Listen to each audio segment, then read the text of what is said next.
In this module, we will talk about again the fermenter design.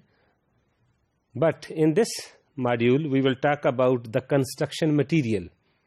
As we have seen in our previous module about the geometrical ratio and the dimension, that about the height and the width. But when we have decided what will be the shape and the size of the fermenter, then the next problem is what will be the material. So that is very critical while talking about the cost of the fermenter. On the other hand, when we talk about, as we have seen in our 13 basic principle of the fermenter design, we have seen that the internal surface of the fermenter should be very smooth, and that we have to run our fermentation for a long time as concerned the aseptic operation and maintaining the containment regulations. So in such cases, the construction material is very critical. And we know that fermentation process can be utilized for 5 different ranges of the fermentation, in which when we are talking about some metabolite production and we are talking about some acid production like citric acid, like formic acid, then the pH have to go down, and sometimes we have to run the fermentation in inclined conditions. So either in case of the sterilization, when we have to increase the temperature, and then we have to use some acidic material just to regulate the pH, then the material of the fermenter is very critical. So we have to focus the 2 points, the cost and the suitable material. So here we will see that there is a different option that can withstand the repeat steam sterilization, because when we say that general organization of the fermentation process, that for the aseptic operation, we have to sterilize the fermenter either in situ or ex situ. In case of lab scale fermenter, we have to sterilize ex situ by putting our fermenter inside the autoclave. But in case of a pilot scale and industrial scale, we have to use the in situ sterilization process.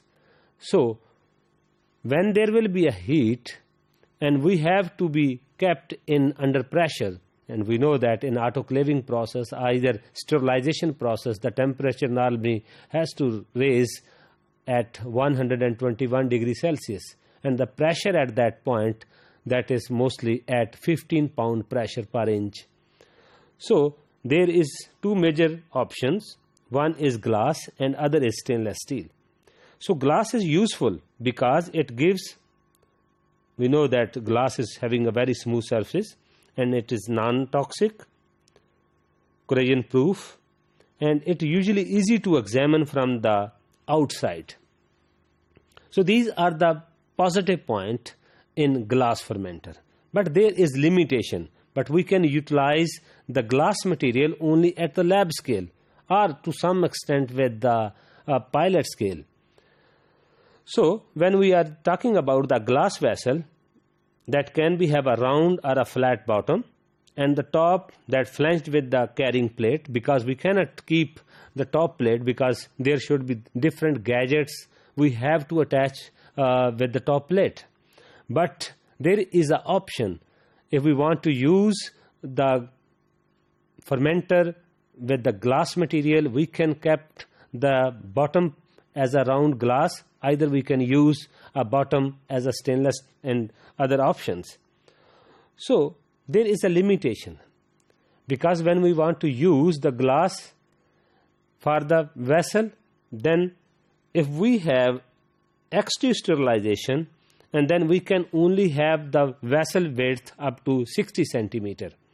But in case of a glass cylinder with stainless steel top and the bottom plates, so these fermenters may be sterilized in situ, but 30 centimeter diameter is the upper size limit to safely withstand the working pressures when we are talking about in situ sterilization, because then there should be a pressure, and sometimes there is a double jacketed wall, because we have to keep the temperature by using the steam, and in that case 30 centimeter diameter is maximum, because that can only withstand that pressure.